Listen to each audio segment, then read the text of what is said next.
Isheygbechie nyebako Vati mamo Isheygbechie EHI-CHARLES Avasevo ebilo Ogasege Osedeyere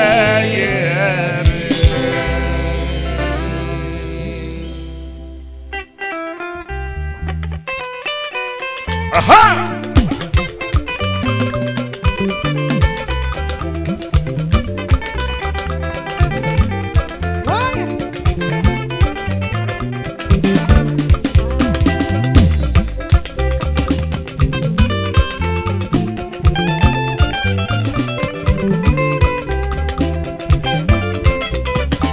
Yes, oh yeah.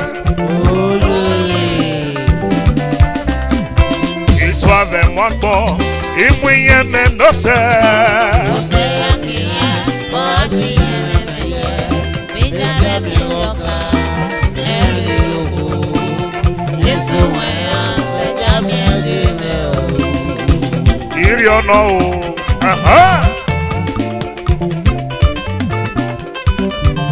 Madam Rice.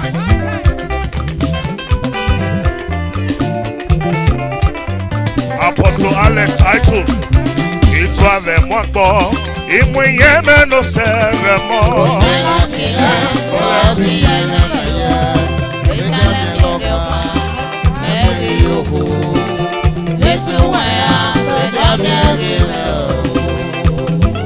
Apostle Alex Aitu. Arasa.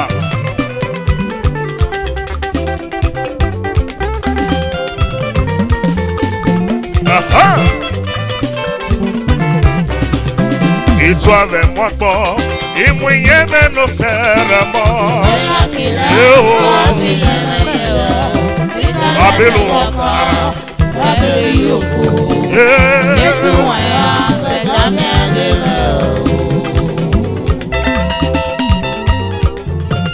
Babylon. Richard.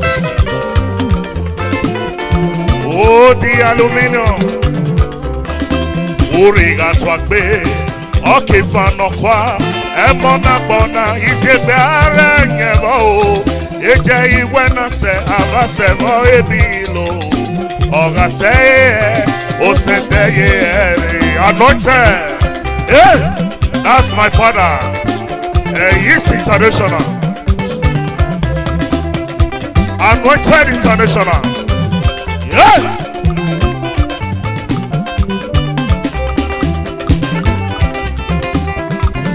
Babylon, waya waya. Uriga twakbe. Okay, fanokwa. Emona bona. Isheygbechie nyebo. EHI-CHARLES avasevo ebilo. Ogasege osedeye. It was a one more. If we ain't no ceremony. Wire international. Yeah. Come on.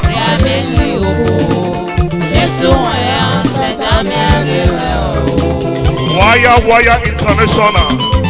That's the original in-law. Out of wine. Oga Paul international.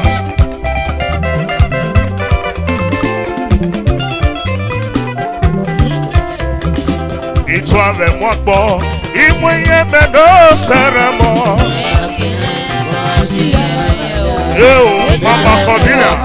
Yeah. That's the one. My hero. My brother, my friend. Isheygbechie. That's the minister. Aradadi. Ogalabudas. It was a one more. If we ain't no ceremony. Minister, oh yeah. That's my brother. Thank you very much.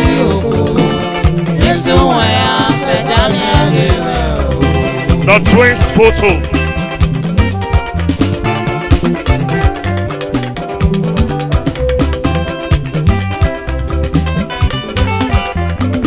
Babilo, thank you very much. Origa Twagbe, okay, Fanokwa, Emona Bona, is it there? Never. He went and said, I said,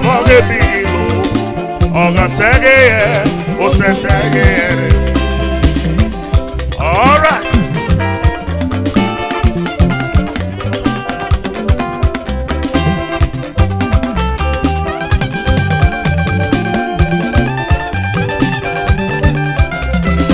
It was a mother, if we ever no ceremony.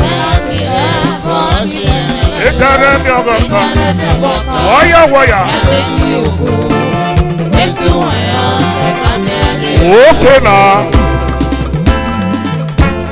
Austin Wet. All right. Austin Wet International. Iriono. Waya.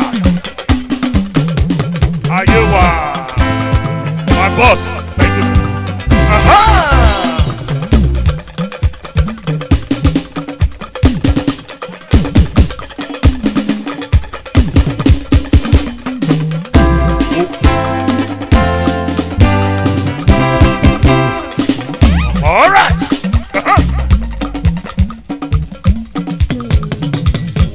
Papo no ne kame, evo no wepe evo, e come asilo e pepa, umere no que me fani gade, arasa,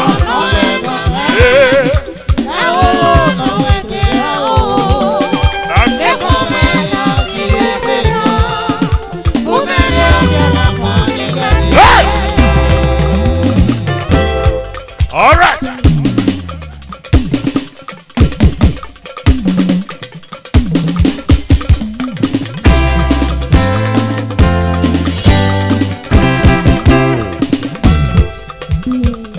Upopa no nega me. Waya. Evo no wepe evo. Waya International. Ehome asilo efema. Omere domie me fani gade. My great in-law, the only waya.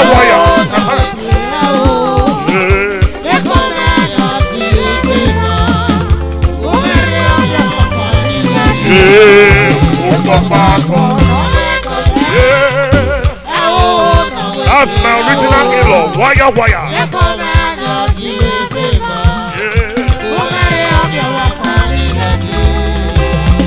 That's my father, channel of fire, oh yeah.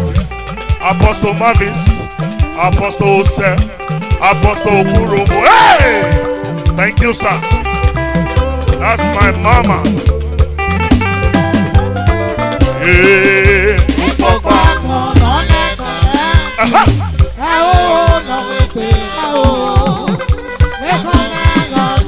Bishop Timothy. Isheygbechie o, ole areye bako.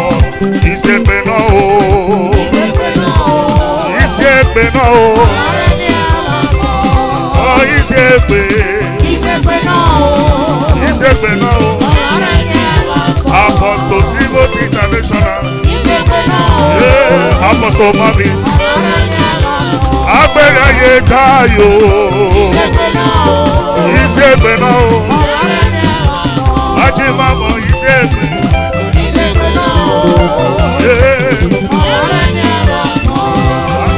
Mamo Isheygbechie, Apostle Kuromi Isheygbechie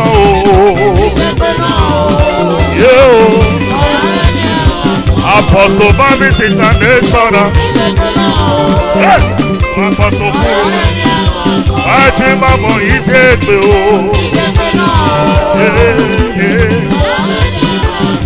Mamo Isheygbechie, my brother, God bless you. Apostle. Egberange Jayo. Agberange Jayo. Agberange Jayo. Agberange Jayo. Yeah. Isheygbechie. Ajimamo Isheygbechie o. Aha.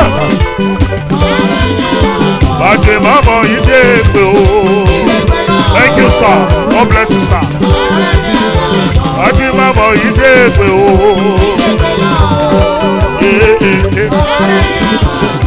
Agberange Jayo.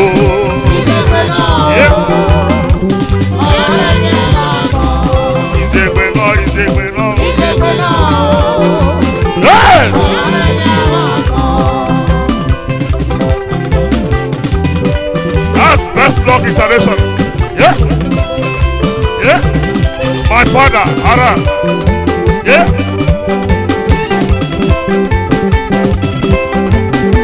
That's Harvest Staff Kiri. What does that? Ara Daddy.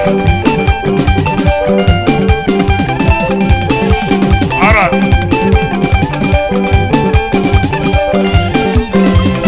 Isheygbechie no. Yeah. Ajimamo Isheygbechie o. Best luck international. Yeah. That's my brother. Yeah, Isheygbechie o. Ajimamo Isheygbechie o. Abelo, Ara. Apostle.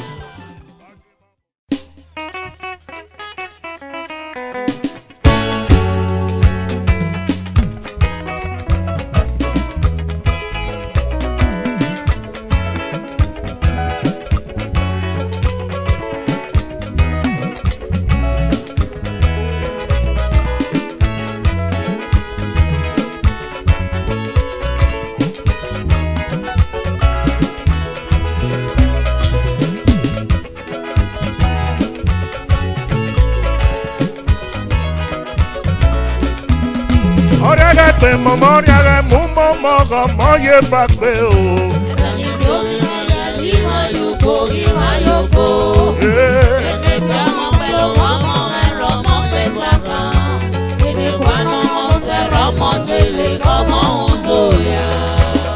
All right.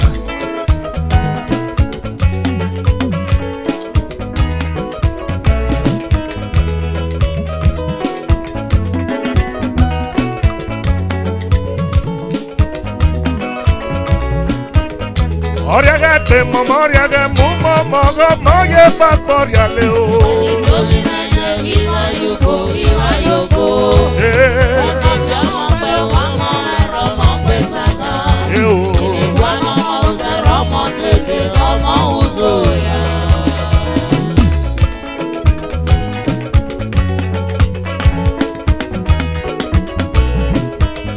Edeni dovi meye giva yupo giva yoko. Agbe momo ramu momo. Ono biomo yenu pelo gomo. Omo rusoya o. Omo rusoya. Omo galoya na o. Eh o. Oriagate momo oriaga mumo mogo moye bakbe. Oriagate momo oriaga mumo mogo moye bakboria le o.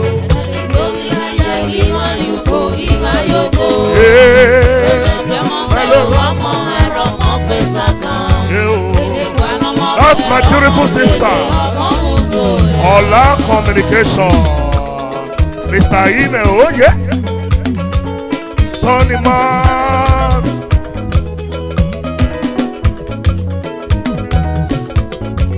Aha. Remember who no yo. Arianele arrivo takale. Omo upana kanare nyoku. Enebio mo mutiano mo. Omo usoya. Babilo courage oh yeah. Ola Communication. Mama Obe International. Hey. Honorable Chris Arab. Ovi meme gukuno ye o. Thank you, man. Ariamelia Rivo Takale. Omo Upana Kanara Yoku. Inebia Mabelo, Omo Usoya. Mama Obehi, wonderful twins. Mama Sophia.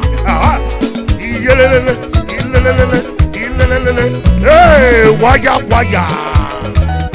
Brother Edwin, oh yeah.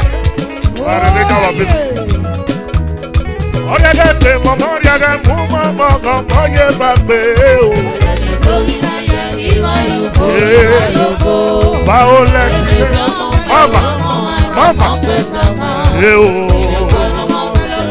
hey, Valley, all you go international, Papa Ella, come on, yeah, mama.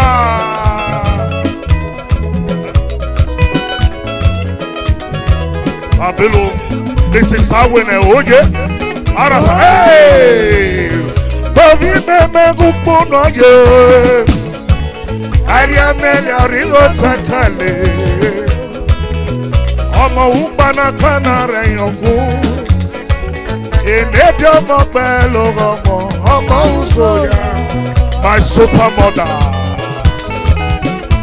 Yeah. And then if you give her you go, give her your go. I pay mama the cake and the mama. And if your mama look Omo Usoya, Omo Aloya now. Dr. Kennedy International. Oriaga mama, Oriaga mama, Moye back my sweet one. Oriaga mama, Oriaga mama, Moye back Oriale. Yeah, all of your mama, hey, Mother Pepe Soup.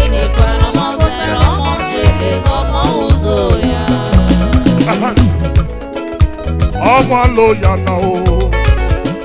Okay, Omo Ro now. Omo Susena, Omo ni biene la remesua, pedeno kike o.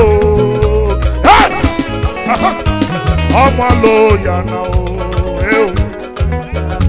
Omo Bume now, my lovely sisters. Omo Rona, Omo ni biene la remesua, pedeno kike o.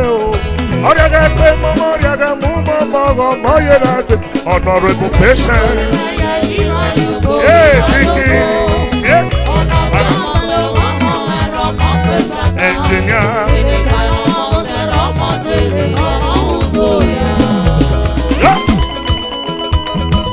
Babilo, Bailo ese no vale ese.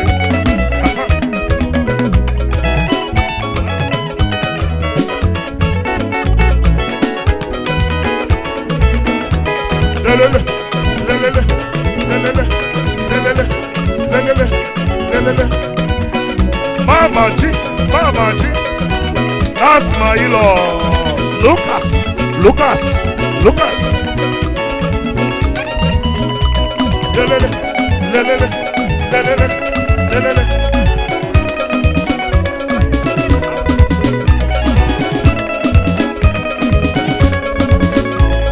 Thinking a dosa.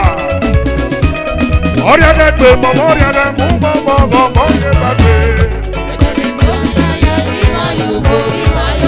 my mother. Hey, honorable. Okay now. Hey, Ilele. Omo, Omo Usoya o, Omo Usoya o. Yeah, Engineer Tuesday. That's my brother.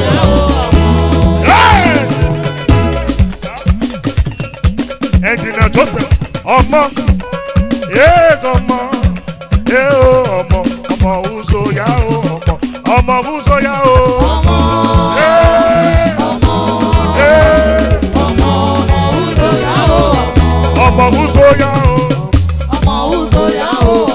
Omo Usoya, my brother, Omo Usoya,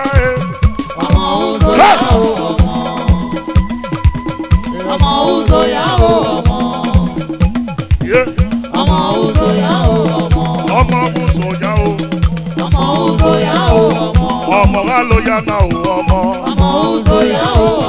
Ọmọ asise na ọmọ. Ọmọ ji ọmọ aloya na my brother. Ọmọ aloya na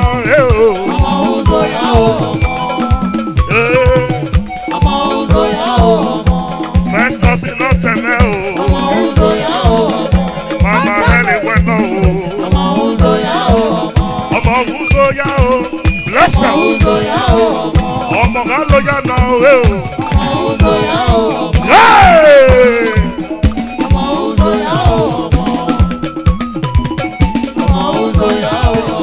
Ọmọ aloya na Ọmọ asuse na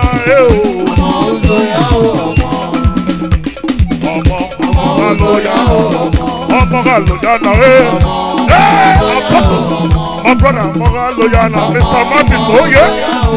Ọmọ aloya na my brother, ọmọ asuse na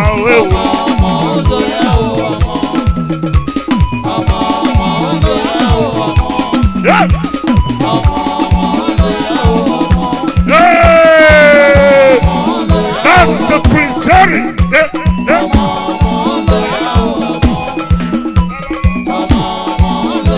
My dollar na zoya. Ọmọ uzoya Apostle.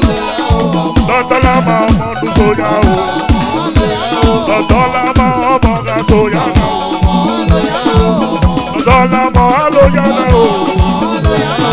Dọ́dọ́lá ma ọmọ galoya na ọmọ galoya na Dọ́dọ́lá ma arasa ọmọ galoya na ó sẹ́ni lọ́sẹ̀mẹ̀ ọmọ galoya na ọmọ galoya na ọmọ gúúsòyà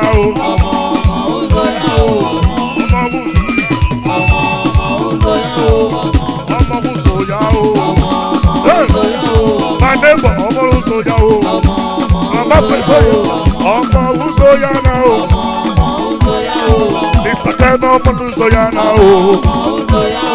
my church member ọmọ gúúsòyà na ọmọ gúúsòyà Kabiru ọmọ uzoya ọmọ galoya na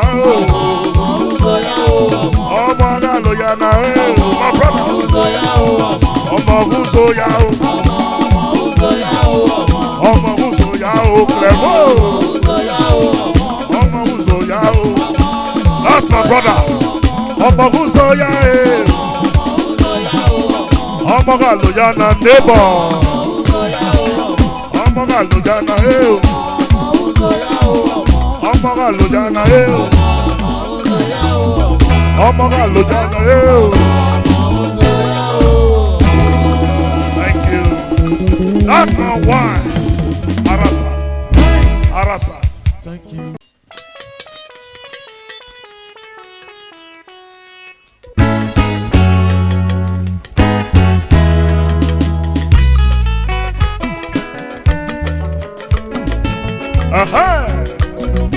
Apostle Donald Edwin Willie. I greet you, sir.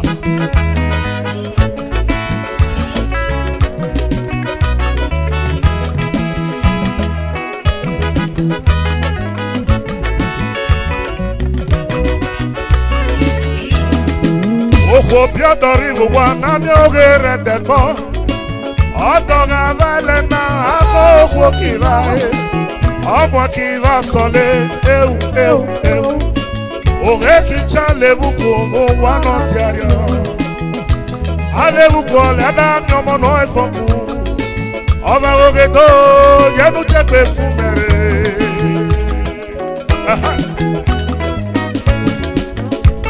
Apostle, that's my brother Isaiah Doke. The Piro. Thank you, sir. Okobi ọdọga ribugwa na ndị oghere dekpọ ọdọga vele na aka ogbo kiva ọmọ kiva sọle ewu oge kicha lebuku ngwa nọchario alebuku ọlẹ́dá ni ọmọ náà ẹ̀fọ́kù ọba oge tó thank you sir pépé fún mẹ́rẹ̀ Erogo leri atowa, erogo ebuwa ti moto eo. Ose mwa yere, Ọlọ́mọ lẹ́gbẹ́. Aha! Abelo, that's my brother. Erogo leri atowa, erogo ebuwa ti moto eo. ose mwa yere, ọlọ́mọ lẹ́gbẹ́.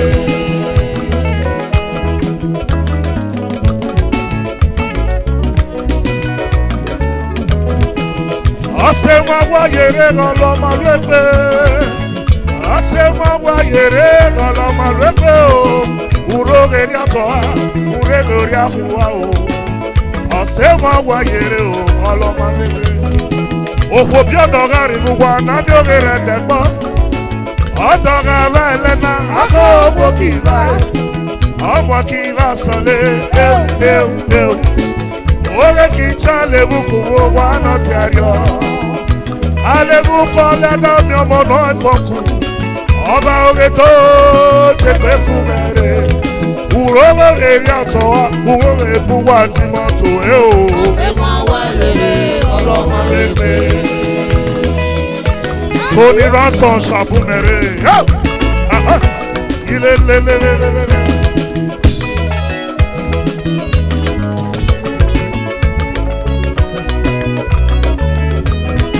Erogo leri atowa, erogo ebu wa ti moto eo.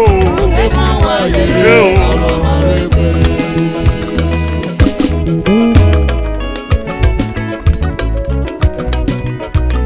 Brigida, olófòfò family bá gbèrè kébọ̀. Roge marole sakpate wi muyo, marole si popa, marole si sokoto. Yabage na ige. Olófòfò family bá gbèrè kébọ̀. Baroge marole sakpate wi muyo, marole si popa, marole si sokoto. Yabage na ige. Ọ̀dọ̀gà wẹ̀lẹ̀ náà gbogbo ewé wíwá ọmọ kì í bọ̀ sọ́lé ewu ẹ̀mí bá mi ẹ̀ bọ̀ oge yẹ bá kì í tẹ̀lé àmì ẹ̀ bọ̀ olófòfò fámìlì bá gbéra ké bọ̀ bàróge bàrólè sàpàdégù mú yọ bàrólè sí bòbá bàrólè sí sòkòtò yẹ bá kì í nà yé. Ọ̀dọ̀gà wẹ̀lẹ̀ náà owó ewé wíwá ọmọ kì í bọ̀ sọ́lé ewu ẹ̀mí bá mi ẹ̀ bọ̀ oge ẹ̀mí bá mi ẹ̀ bọ̀ oge yẹ bá kì í tẹ̀lé ẹ̀mí ẹ̀ bọ̀. Oh yeah, let's go now.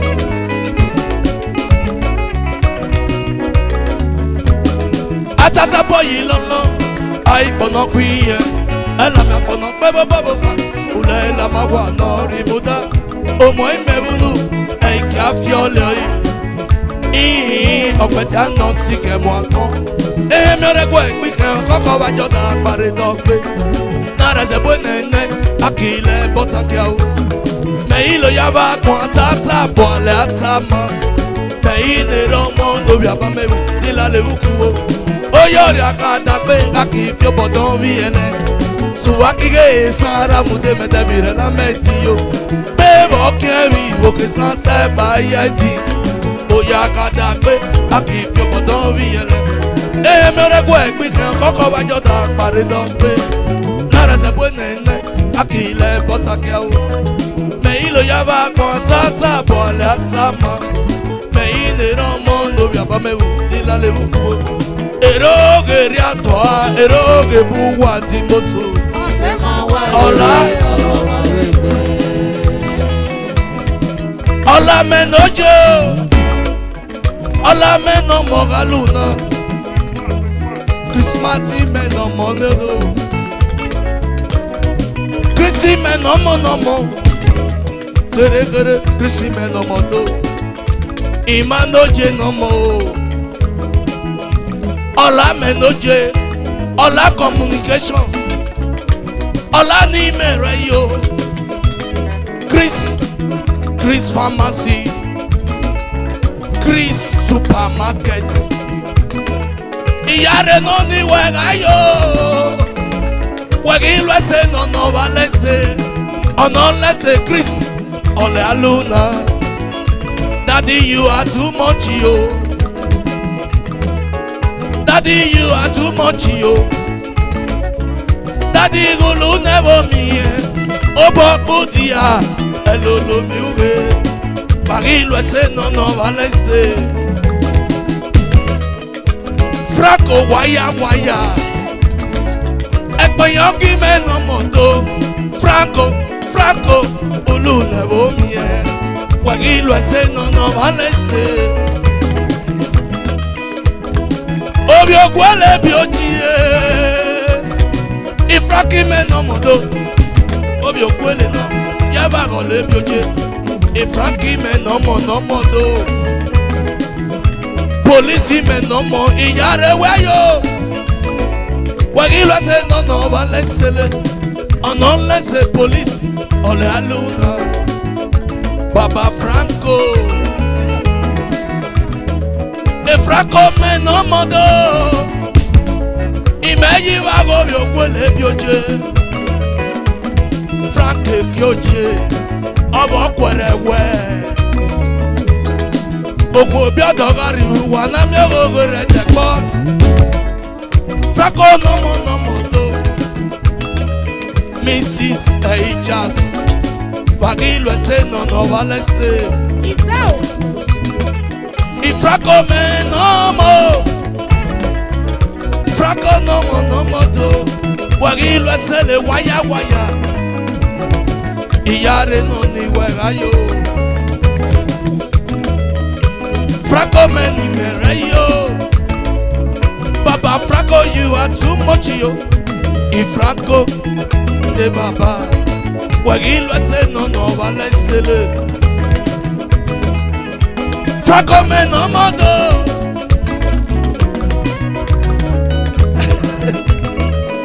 Ejinia Sato ni yo. Onago monuro hibiale. Ejinia Sato. Daddy, you are too much, yo. Wagi lo say no va laisser. Ejinia Sato me no mo. Iyare no ni vaga yo. Obo Boudia, hello lo mieux. Wagi lo say no va laisser. Rogo geria toa, eroge buwa timoto. Ose ma wa yere, olo marebe. Erogo leria toa, eroge buwa timoto. Ose ma wa yere, Junior happy boy.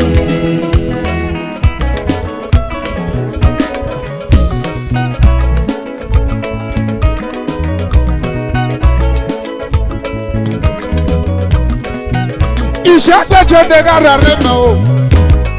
Arere ori ago ifowekpe. Me ba mi awe mo ndagbo gbaka ole me o. Ya nega irere me o. Isheygbechie nega rere me o. Arere ori ago ifowekpe. Me ba mi awe mo ndagbo gbaka ole me o. Ya nega irere me o. Atage me for atayi golu tabi over now. Mama, you don't care who you baby over now. I'm asking you why I do this, and then you why I do that. I can't really be Judah. Oh, Mama, Siva, may you want to get no basso. Siva, may you want to get no money. Siva, got it no basso. Siva, yaga to get it. Osha me no show ya me. Osike ke me garunu ya me. Osha me no show ya me. Okiso da lo me olu me. Osha me no show ya me. Osike ke me garunu ya me. Oh, ayela. Oh, ayela. Baba mi ono mo kaweke. Baba mi ono ikoko mo kaweke. Oh, Apostle Donald Odugelere. Oh, I don't want to say that we swallow homo. Apostle Donald Odugelere. Oh, I don't want to say that we swallow homo. Apostle Iyago Dugelere. Oh, Pastor Inokeke Iyago Dugelere. Oh, pastor in the BBO, Yago to Guru. Oh, Apostle Donald, the Yago way away. I don't want to serve swallow homo. I don't want to serve swallow homo. Oh, Eroho Geri, I Jeremia. Eroho Gesiamone. Ohoge kira fina bedo. Iyagele. Enero kan holo mega kagare kale. Enero be holo mega begare kale. Oh, hey yeah. Idero mbesi na yamba oh wana oh. Cosmo men no mo kagino baso. Oh, apostle yagole. Apostle kagino baso. Apostle yagodugere. Oh, ayi tomo no serabi swalu no mo binae. Ature kagino baso. Ature megu waya oh. Ature yagodugere. Oh, ayi tomo no serabi swalu no mo. Apostle kole. Apostle no mo yagodugere. Pastor no mo yagodugere. Ayi tomo no serabi swalu no mo yagodugere. Oh, my with anointing, not to get it. Oh, my with anointing, not to get it. Oh, Pastor, when you work at you, Basso. Oh, Pastor, no more, Yakaki, Basso. Isheygbechie, the guy that revenue. Oh, they are the area for me. Baby, I'm your way, my young go back. I live. Oh, yeah, the guy that revenue. You don't know Mama Ogaki Basso, young apostle. Oh, you know, young apostle, young Adugero. I don't want no Sarabi swallow, apostle. Oh, apostle, you know trouble, young apostle. You know trouble, you know no way, you know trouble, young apostle. I don't want no Sarabi swallow, Isheygbechie the guy that never. They are the area for me. I'm your woman that go back out level. You're the guy that never. Oh, Anamuelo Yadu Daguge, Apostle Yagole, Anamuelo Yadu Daguge, Apostle Yagoduge. Oh, Eroho Geri, I Jeremia. Eroho Gesiamone. Ohoge kira fina bedo. Iyagele. Enero kan holo mago kagare kale. Enero be holo mago begare kale. Oh, eye. Idero mesi na yama oh wana oh. Apostle gagino baso. Oh, a man with anointing. Yagole. A man with anointing. Apostle Donald. Apostle no mo. Yagodugele no. Apostle Pastor Yagole, oh, Isheygbechie the guy that never,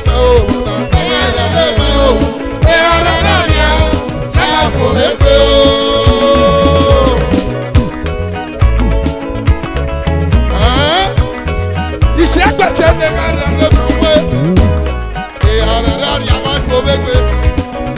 I'm your woman that go back on level. You're the guy. Oh, if I'm not there for a time, you look at me over now. He took your look at me over now. I'm asking you why you do this, and now you why you do that. You know, I can't let you do that. Oh, wash your man, don't show your man. I see that I don't know your man. Wash your man, don't show your man. Okay, so now, oh,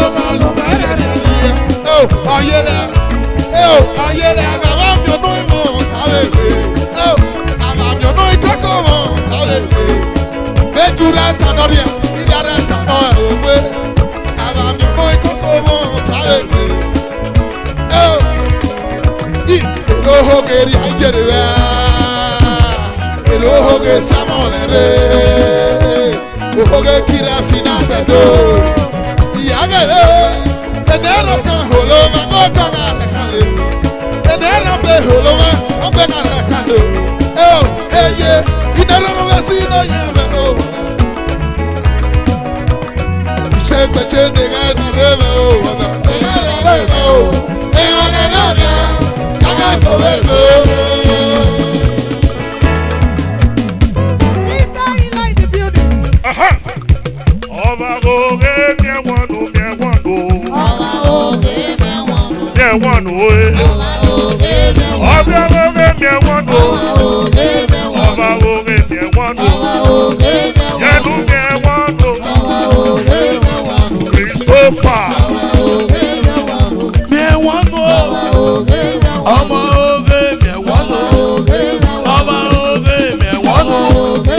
Olófòfó mi ẹ̀wọ̀n nù.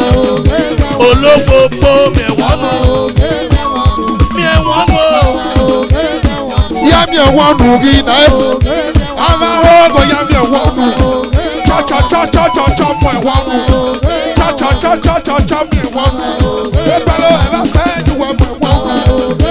Àwọn ahọ́gọ̀ yá mi ẹ̀wọ̀n nù. Àwọn ahọ́gọ̀ yá mi ẹ̀wọ̀n nù. MC tempo kí n náà. Àwọn ahọ́gọ̀ yá mi ẹ̀wọ̀n nù. Parliament yá gbogbo ayé parliament. Chọ́ mu ẹ̀wọ̀n nù. Ẹgbẹ́rún ẹ̀ bá sẹ́yìn wọ̀ mu ẹ̀wọ̀n nù. Ìnáwó àníkè yí wọ̀ mu ẹ̀wọ̀n nù. Ìnáwó ànáwó yí wọ̀ mu ẹ̀wọ̀n nù. Mi ẹ̀wọ̀n nù. Ọba oge mi ẹ̀wọ̀n nù. Ebelo ẹ̀ asẹ́ga yẹta. Ebelo ẹ̀ sẹ́lẹ̀. Yẹ́nu mi ẹ̀wọ̀n nù. Yẹ́bá mi ẹ̀wọ̀n nù. Ọba oge mi ẹ̀wọ̀n nù. Yẹ́nu wa te belo ẹ̀ wá sọ. Yẹ́nu te belo ẹ̀ sẹ́lẹ̀. Mo ẹ̀wọ̀n nù. Mo ẹ̀wọ̀n nù.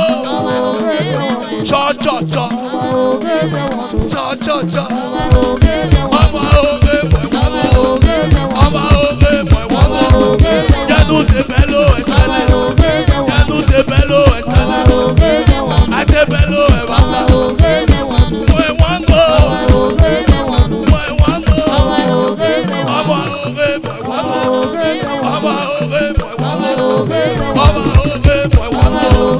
Yẹ́nu te belo ẹ̀ sẹ́lẹ̀. Yẹ́nu te belo ẹ̀ sẹ́lẹ̀. Ate belo ẹ̀ wá sọ. Ate belo ẹ̀ wá sọ. Àwọn ahọ́gọ̀ yá mi ẹ̀wọ̀n nù. Àwọn ahọ́gọ̀ yá mi ẹ̀wọ̀n nù. Àwọn ahọ́gọ̀ yá mi ẹ̀wọ̀n nù. Àwọn ahọ́gọ̀ yìí. Àwọn ahọ́gọ̀ yá mi ebese eze o. Akíyèrè bá so. Àwọn ahọ́gọ̀ yá mi ẹ̀wọ̀n nù.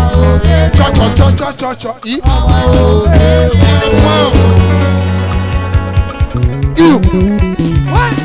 What? I never